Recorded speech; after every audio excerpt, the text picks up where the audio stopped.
당 안팎의 사정이 순탄치 않습니다. 어제 지방선거 대표 선수 중에 한 명이죠.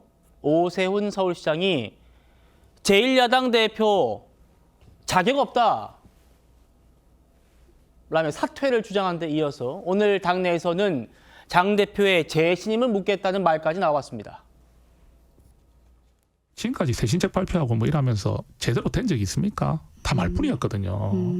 그러니까 당대표가 되고 나서 한 게 없어요. 변화를 눈으로 체감하지 못하는 상황에서 지도자가 아무리 말을 해봐야 그거는 안 와닿거든요. 지금 이제 이미 늦었습니다. 우리 의원들과 그 생각을 공유하는 분들과 함께 의총이 필요하다는 말을 저는 할 겁니다.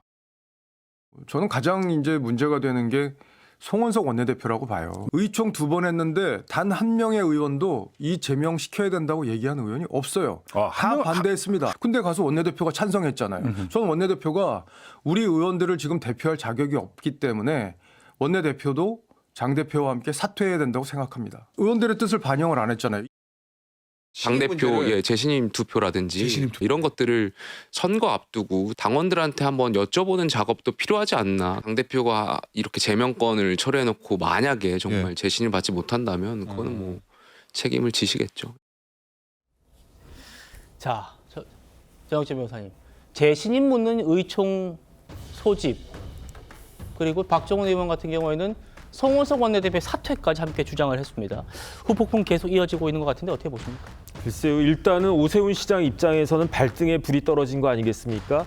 몇 달 전까지만 하더라도 뭐 몇 달도 아니죠. 뭐 한 달이나 뭐 그 정도 전까지만 하더라도 오세훈 시장이 이번 그 지선에서 여유 있게 승리할 것으로 다들 생각을 했었는데 지금 그게 반대가 됐잖아요. 그런데 제가 봤을 때 지방선거도 지방선거지만 제 개인적인 생각이지만 저런 정도 사유 가지고 저런 절차를 거쳐가지고 경고도 아니고 제명을 당한다? 그렇다라고 하면요. 제가 봤을 때는요.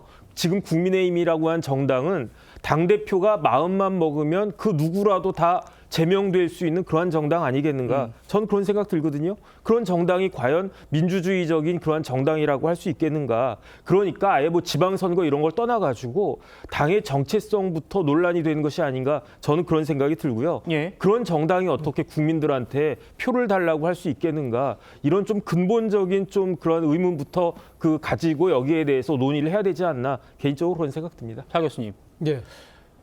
박정훈 의원 같은 경우에는 당대표 사퇴와 더불어서 송원석 원내대표의 사퇴도 요구했습니다. 얘기를 들어보니까 전날이 의총에서 장 대표의 이런 제명 철회 이런 것들 요구하는 목소리들이 많았는데 한 명도 뭐 장 대표의 결단에 대해서 옹호하거나 지지하는 사람이 없었는데도 의원들을 대표한다는 원내대표가 찬성을 눌렀잖아요. 그게 문제라고 하는 것 같은데 이 상황 어떻게 바라보십니까?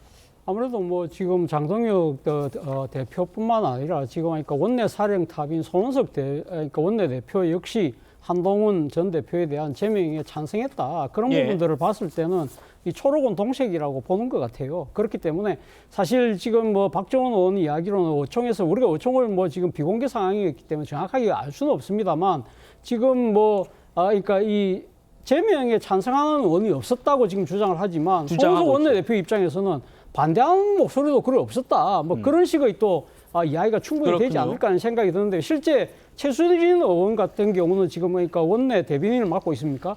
이 지금 그 의원의 말에 따르면 당시 뭐 여러 의견들이 있었지만 일방적으로 그러니까 지금 제명에 반대한다는 의견이 있었던 것도 아니고 이 송원석 원내대표가 당의 중진을 비롯해서 여러 경로로 의견을 수렴했다. 그렇기 때문에 이걸 갖다가 이 지금 당의 의원들의 의사를 잘못 대변했다고 이렇게 정치적인 타박을 하는 것은 말이 안 된다는 이야기를 하고 있습니다만 결국은 지금 개파적인 시각에서 이 사안을 바라보기 때문에 서로 입장 차이가 나는 것 같고요. 앞서 지금 장동혁 대표가 오늘 이해찬 전 총리의 그 빈소를 찾아갔습니다만 통상적으로 이렇게 이 야당의 대표가 이 지금 뭐 이 타당의 이런 빈소를 찾아가면 항상 나오는 이야기가 조문 정치하면서 여야 간의 협치와 통합 이런 이야기가 나와야 되는데 결국은 지금 이렇게 간 행보 자체가 그러니까 야당 내의 내용을 나름대로 다루기 위한 하나의 정치 행보로 이렇게 해석되는 것 자체가 상당히 어떻게 보면 야당 입장에서는 정치적인 마이너스가 될 수밖에 없는 것인데 아마 본인 입장에서 거기서 이야기했던 좋은 정치라는 것 자체가 결국은 나는 나의 길로 가겠다는 그 의지를 드러낸 것이기도 하고요. 또 하나는 좋은 정치라는 것이 어제 이 한동훈 전 대표에 대한 징계가 나오고 난 뒤에 한동훈 전 대표가 뭐라고 이야기했죠? 국민들이 바라는 좋은 정치의 열망을 꺾을 수 없다면서 이 좋은 정치라는 단어를 썼어요. 그렇기 때문에 어떻게 보면 좋은 정치 당신이 하는 거 아니야. 사실은 내가 하는 거야. 라는 식으로 하면서 지금 이 한동훈 전 대표하고 좋은 정치라는 이 화두를 서로 선점하려고 하는 그런 조금 볼썽사나운 하나의 개념, 이 선점을 위한 전쟁까지 하고 있는 것이 일종의 뭐랄까요, 제1야당의 내용의 민낯을 보여주고 있는 것이 아닐까라는 생각이 듭니다. 예, 오늘 장동혁 대표가 이해찬 전 총리 조문 간 것에 대한 또 정치적인 해석을 주셨는데 우리 김기영 당 대변인께서는 다른 생각이 있을 것 같았어요?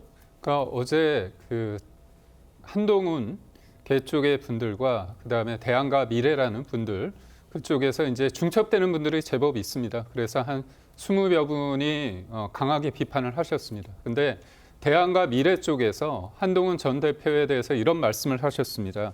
이번 제명을 계기로 헌신과 희생에 대한 고민과 함께 성찰이 있으면 좋겠다 얘기를 했습니다. 그게 무슨 말이냐면 한동훈 전 대표에 관련해서 제명, 징계 수위에 대해서는 여러 가지 비판의 대목이 있지만 한동훈 전 대표가 징계가 필요하다는 거는 제가 볼 땐 다수였습니다.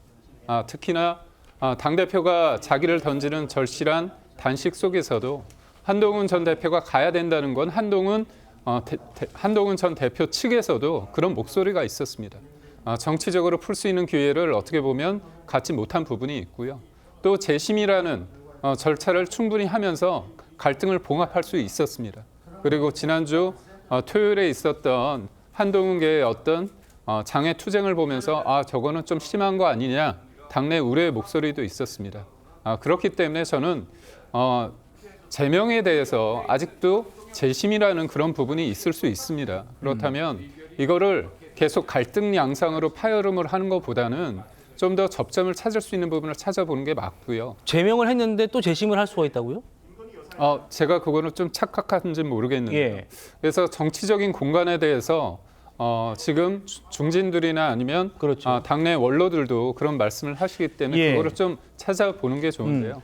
지금은 뭐냐면 제명을 한 지도부를 끌어내리겠다고 얘기를 하는 거는 이거는 또 다른 차원에 있어서 불복이라고 저는 생각을 합니다. 그래서 저는 한동훈 전 대표가 당원들에게 내가 돌아오겠다고 했습니다. 그러면 저는 일단락 당에서의 어떤 본인의 소명과 설명은 본인이 볼 때 필요하지 않다고 생각한다면 좀 쿨하게 지금 국민의 힘과 그리고 본인이 생각하는 정치에 대해서 선의 경쟁을 하는 게 어떨까 싶습니다. 예.